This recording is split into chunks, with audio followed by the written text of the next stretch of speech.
Sir 850 കോടി രൂപ ചെലവിൽ രൂപപ്പെടുത്തിയിരിക്കുന്ന ഓപ്പൺ എഐയുടെ GPT-4 മോഡലിനെ വെല്ലുവിളിച്ചുകൊണ്ട് 50 കോടി രൂപ ചെലവിൽ ഡീപ്സീക്ക് എന്ന ഒരു ചെറിയ ചൈനീസ് കമ്പനി വികസിപ്പിച്ചെടുത്ത AI മോഡൽ സംബന്ധിച്ച വാർത്തകൾ നാം എല്ലാവരും വായിച്ചു. ആർട്ടിഫിഷ്യൽ ഇൻ്റലിജൻസ്, AI, AVGC മേഖലകളിൽ കേരളത്തെ ഒരു പ്രധാന കേന്ദ്രമാക്കി മാറ്റുന്നതിനായി തിരുവനന്തപുരത്ത് ഒരു ലോകോത്തര GPU ക്ലസ്റ്റർ സ്ഥാപിക്കും. സംസ്ഥാനത്ത് ഈ മേഖലയിൽ നിക്ഷേപങ്ങൾ ആകർഷിക്കാനും യുവാക്കൾക്ക് തൊഴിലവസരം സൃഷ്ടിക്കാനും ഇത് ഉപകരിക്കും. ഇതിൻ്റെ പ്രാഥമിക പ്രവർത്തനങ്ങൾക്കായിട്ട് 10 കോടി രൂപ അനുവദിക്കുന്നു.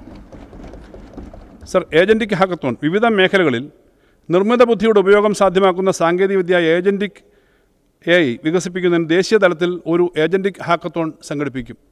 തിരഞ്ഞെടുക്കപ്പെട്ട മികച്ച 5 ഏജൻറ്റുകൾ നിർമ്മിക്കാൻ 20 ലക്ഷം രൂപ വീതം സഹായം നൽകുന്നതിനായി സ്റ്റാർട്ടപ്പ് മിഷന് 1 കോടി രൂപ അനുവദിക്കുന്നു.